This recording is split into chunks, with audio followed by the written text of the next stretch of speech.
खुलुमबाय स्टुडियाव दं आं राजिब बसुमतारी बे समाव नोंथांमोननि गेजेराव लानानै फैदों फिन आरोबाव गुबुन मोनसे खौरां नंगौ नोंथांमोना मोजां मोननाय एबा नोंथांमोननि जाय सुपारस्टारनि एक्शनखौ मोजां मोनो आरो जाय सुपारस्टारनि रमान्टिक रलखौ मोजां मोनो बिथाङा एबा बिथां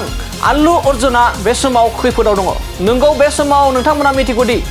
हादोरनि रायजोनि दाब दाब ओनसोलाव दायो ब्रैथि खोलोबनि बिसायख'थिया जानो थांगासिनो दं बे समाव नोंथांमोनखौ फिन फोरमायबावोदि थामथि खोलोबनि बिसायख'थि जोबनायनि उनावनो रायजोनि गुबुन गुबुन ओनसोलावहा ब्रैथि बिसायख'थि एबा ब्रैथि खोलोबनि लकसभा बिसायख'थिया फैगौ 13 एबा गाबोननो जानो थांगासिनो दं आरो बेनि सिगांनो बयजोंबो मोजां मोनजानाय सुपारस्टार आल्लु अर्जुना बे समाव खैफोदाव गोग्लैदों आरो बे खैफोदाव गोग्लैनायनि गुबै जाहोनानो जाहैबाय बिसायख'थिनि एबा बिसायख'थि आयगनि नेमखान्थिखौ बारनानै बाथ्रा बुंनाय आरो खामानि मावनायनि थाखाय बे समाव आन्ध्र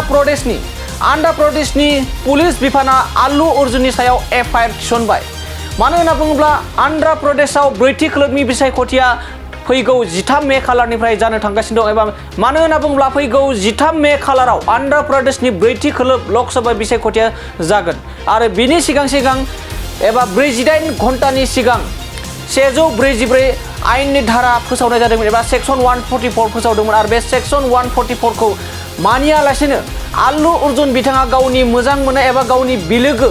YSRCP नि बिजाथि शिल्पा रुबी मुंनि बिजाथिखौ बे समाव मदद एबा लोगो हमनो थांदोंमोन आरो बे गावनि लोगो शिल्पा रुबी बिजाथि शिल्पा रुबी बिजाथिखौ लोगो हमनो थांनायाव गोबां आल्लु अर्जुनखौ मोजां मोननाय एबा सुपारस्टार आल्लु अर्जुनखौ मोजां मोननाय सोद्रोमाफोरा थुबुर जादोंमोन आरो बे थुबुर जानायावनो आन्ध्र प्रदेशनि बिजाथि थामहिनबा YSRCP नि बिजाथि शिल्पा रुबी बिथांखौ मदद होनो आरो भट होनो थाखाय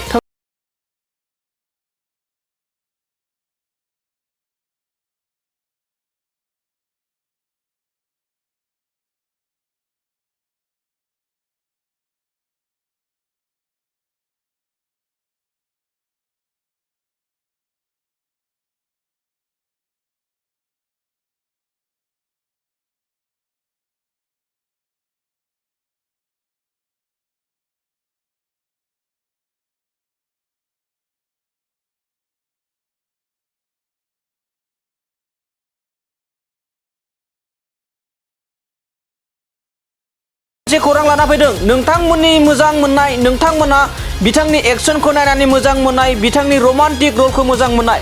बिसायख'थिखौ लानानै मुंदांखा एक्टर आल्लु अर्जुना खैफोदाव मोगा-मोगि जानो गोनां जादों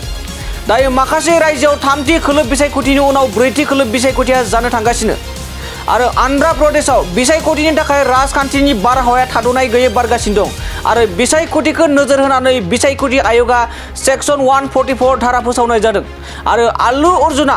बिसायख'थि आय'गनि नेमखान्थिखौ सिफायनानै खामानि मावनायनि थाखाय बे समाव पुलिस बिफाना मुंदांखा फावखुंगुर एबा एक्टर आल्लु अर्जुननि सायाव एफआईआर होनाय जादों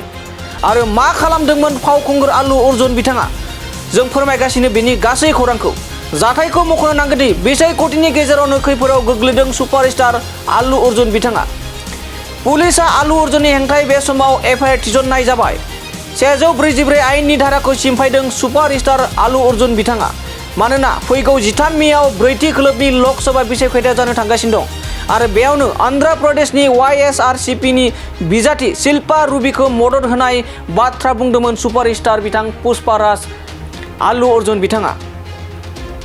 मख'जाथावसिन बाथ्राया बेबोदि YSRCP नि बिजाथि शिल्पा रुबीआ आल्लु अर्जुननि बिलोगो आरो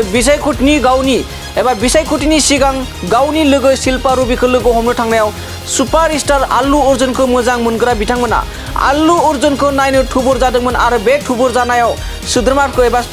सोद्रोमाफोरखौ थोंजोङै YSRCP नि बिजाथिनो भट होनो एबा मदद होनो खावलायदोंमोन जेराव बिसायख'थिनि 48 घन्टा सिगां सेक्सन 144 आयेननि धारा फोसावनाय जादोंमोन आरो बेखौ सिफायनानै बाथ्रा बुंनायनि जाउनाव दायो आन्ध्र प्रदेशनि पुलिस बिफाना सुपारस्टार आल्लु अर्जुननि सायाव एफआईआर थिसननाय जाबाय।